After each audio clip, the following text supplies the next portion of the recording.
Got a little bit more of this Ahsoka Tano Rosario Dawson story that I want to go over. She did an interview with Vanity Fair, and some questions were asked that I want to go over. This is actually not a bad interview. We find out some stuff like George Lucas was on set when she was playing as Ahsoka, and we find out like that she had a class with Hayden Christensen, and a couple other things. It's not a bad interview. You can tell that she really likes this universe and she likes this character, and I'm looking forward to her getting her own show, which I'm almost positive will probably happen. There's no confirmation of that, so it's not a spoiler. But I mean, it's just obvious that they're going to do it. I mean, why wouldn't they do it? Why wouldn't you make that show? It would print money. It's a Jedi character. People like this character. You make the show. They're going to make the show. So, I have this interview here. And here's the interesting thing that I really want to go over. So, if we go down here, okay, we must go on down, scrolling down here. And, a real-life controversy. What could this be about? Well, it's, of course, about these crazy things that people are saying that she did. As you know, there's some charges. Well, let me rephrase that. There were some charges. 18 of the 20 claims that the person is putting on Rosario Dawson have been dropped. The only ones that are left are apparently against her mother.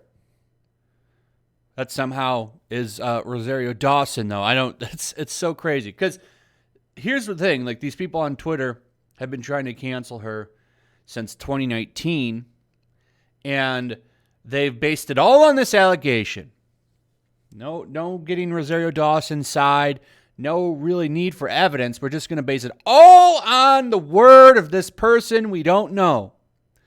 I mean, they would never lie about anything. They would never make anything up. Why would they do that? I mean, that's just not something that people would ever do. And the charges have been dropped. No one really brings that up. You would think that all of these websites, these mainstream news sites that wrote that article on her, they would update those articles with this, but they never did. Go figure. Anyway, let's go through this. It's not very long, and then I want to show you some stuff that's pretty telling. A real-life controversy. Ahsoka does mean a great deal to people, and they are deeply invested in who she is. So, I want to ask you about something that's outside of this story of The Mandalorian. And that's the concern in the fandom about a lawsuit that was filed against you last year by a longtime family friend. First off, there's a concern in the fandom. No, there's not. There's a concern by a handful of losers over on Twitter who've been trying to cancel this woman for 2 years based on nothing. A bunch of fake fans that don't even watch the show, that have nothing better to do than drum up a bunch of BS on this woman for nothing. That's who you're really talking about. There's no concern in the fandom. Nobody in the fandom is running around talking about this. It's just a bunch of weirdos who don't even give a damn about Star Wars anyway. The claim accused you and other family members of anti-trans bias, and you've called the lawsuit false and baseless. But what do you say to those Star Wars fans who hear this and believe the worst, that you are phobic? Dawson responds, well, firstly, I just want to say that I understand that and why people were concerned. They are concerned. I would be too if I heard some of those claims, but I mean, as we're seeing right now in these past months, and just recently, actually, the truth is coming out. Every single claim of discrimination has been dismissed by the person who made them. And as you've said, the fact that this is coming from someone I've known since I was a teenager, the better part of my life, and who my family was trying to help as many times in the past, it really just makes me sad. But I have great empathy for him. Now, it's funny. This person has known that family a long time, and they're rolling over on them like that. I think that that's pretty sad. So, a couple key things in there. They were dropped by the person that filed them. Okay, so the charges were dropped by that person. I just want to point that out. It's because it's going to come back later. Court records show 18 of the 20 claims were withdrawn voluntarily without a settlement. And his lawyer left the case. Now, that's the point that I made in the last video. The lawyer left the case. What does that tell you? 18 of the 20 claims are dropped, and the lawyer left the case. And they were dropped those claims were dropped without a settlement, by the way. This person is a grifter snake trying to backstab people that they knew so they get a little bit of fame and a little bit of money. It's a grift, trying to get some money. And how can you do that to people? Like this person was staying like rent-free in their home or something, or at least renting a room cheaply. Like they really did try to help this person out quite a bit, and then just got a big knife in their bag.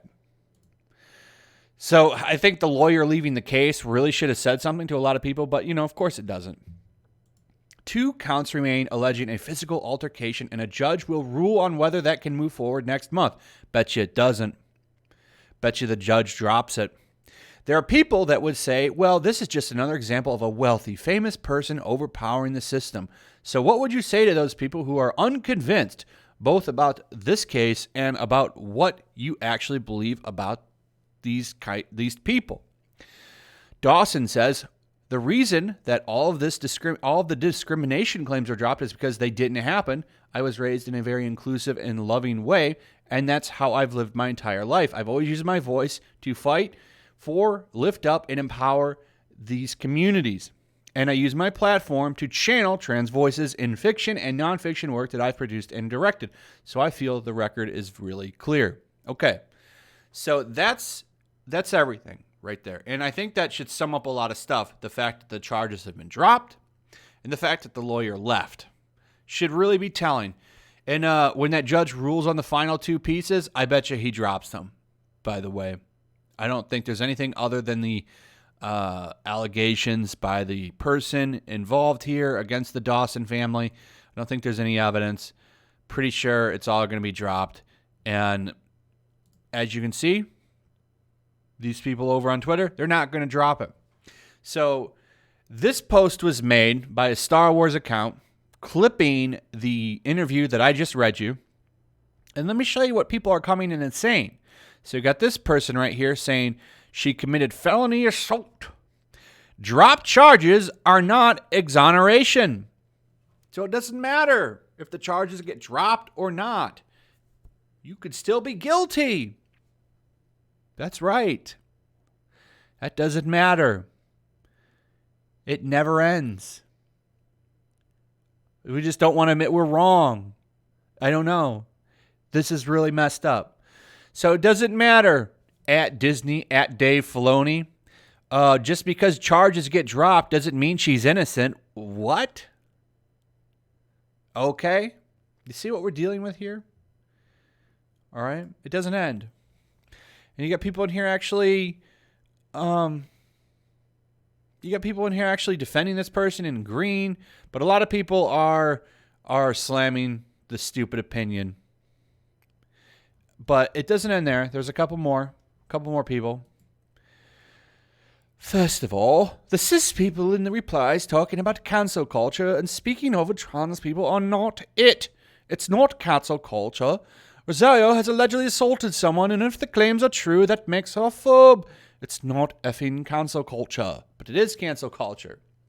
It says right in here that the charges were dropped, and you're still going after her. These people are never going to give it up. They're never going to go away. I agree with Goblin Folk here with the clown emoji. And then there's one more. This one's a lot tamer. So her defense to whether or not her family pressured the other person to drop charges is no, we didn't do it. Not really a solid argument, to be honest. I'm ready to give her the benefit of the doubt, but it's still a pretty conspicuous situation. Why is it conspicuous? The charges were dropped. I mean, that should tell you right there they weren't true. So yeah, no, we didn't do it. What more does she have to say? The charges were dropped. What do you want her to drop? A college essay thesis on how this didn't happen? Charges were dropped. The lawyer left the case because even he could see it was a clown show. But yeah, what is she supposed to do? No, we didn't do it. That's not enough. Charges were dropped. I didn't do it. Not enough. Not a very solid argument, madam. Good Lord, man. What a joke. So that's really it in a nutshell. This is the big update because this is the first time she's spoken on this. So I want to show you guys it doesn't matter. You can be proven innocent. Charges get dropped. That's non-exoneration. You're still guilty. No, you didn't do it isn't enough. We need a thesis to why these charges were dropped. This is what a world, man. Anyway, that's pretty much it. Hope you enjoyed the video. Let me know what you think about all of this. I'd like to hear your thoughts. Also, if you would, please like and subscribe. Make sure you're still subscribed. Remember, like, sharing, and comments really help the channel, so please interact with the video. And that's pretty much it. I'll see you guys on the next one. Peace. Also, if you want to help support the channel, check out my Teespring store. There's a link in the description. You can find some merchandise in there that you might want to check out.